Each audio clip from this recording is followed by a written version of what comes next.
Okay, so today is day 2 of the missing homework.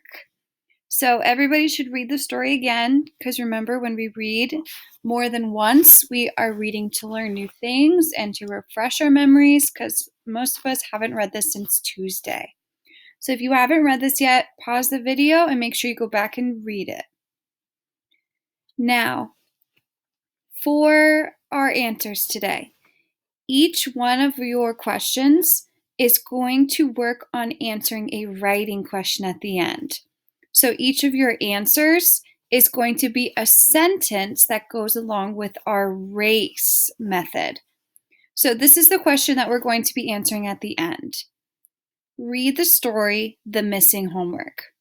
What lesson do you think Rachel learned in this story? What do you think she will do differently next time? Use examples from the story to help you answer the question. So that's going to be our writing question. But before we go down and we type anything, we're going to answer these questions above, the first 4 questions, because they're going to make up our race. So the first question says, using race, what is the first part of the response to this question? Choose the correct way to restate the question. So you're going to look at these answers and choose which one restates our question right above. This shows that Rachel knows she needs to be more organized so she won't lose her homework ever again. I think Rachel learned that the text says she was looking everywhere for her homework. So Rachel's mom says they will come up with a place to put her homework from now on. She needs to be more organized. So which one of those goes with R when we restate the question to let our reader know what we're talking about?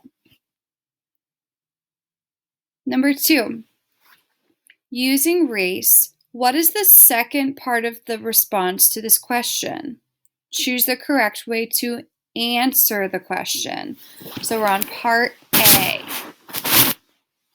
This shows that Rachel knows she needs to be more organized so she won't lose her homework ever again. I think Rachel learned that the text says she was looking everywhere for her homework, so Rachel's mom says they will come up with a place to put her homework from now on.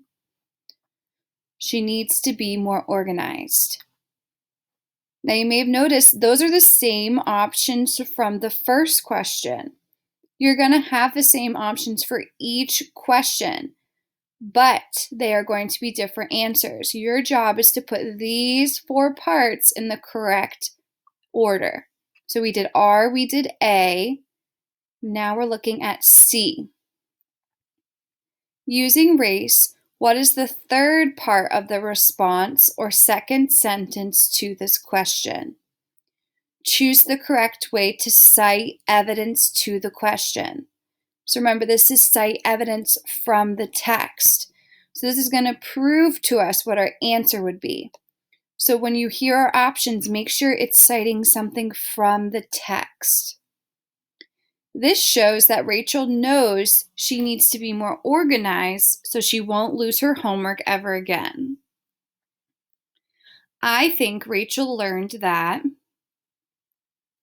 the text says she was looking everywhere for her homework, so Rachel's mom says they will come up with a place to put her homework from now on.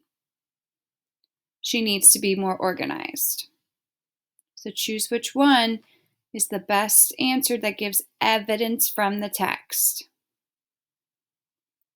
Number 4, using race, what is the fourth or final sentence of the response to this question? Choose the correct way to explain the question.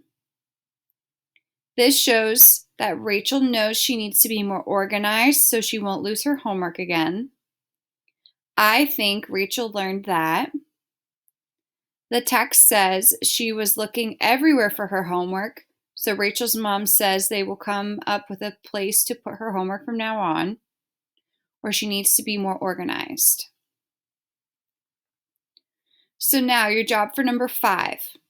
Using your answers in numbers 1 through 4, type your 3-sentence response to the constructed response question. First, type your answer from number 1. So you can scroll up to number 1. You can copy down what you put for number 1 as your first part. Make sure you're copying it right on this line. Next, type your answer from part 2. Go back up to number 2. Go ahead and copy what you clicked for number 2. Then type your answer from number 3. Same thing, go back up to number 3.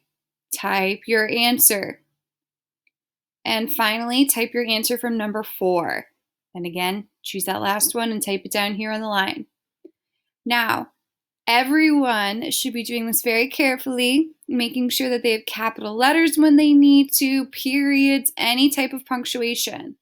And you should really not be spelling anything wrong since everything is right above you. Take your time and do your best.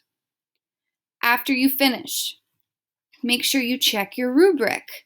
I know it's easy to think that you have everything, but you're going to read over your answer, and as you read, did I restate the question? You can click yes. Did I answer the question? Yes. Go through each of them. If you're checking any of these answers for no, you should not be turning your work in until all of them say yes.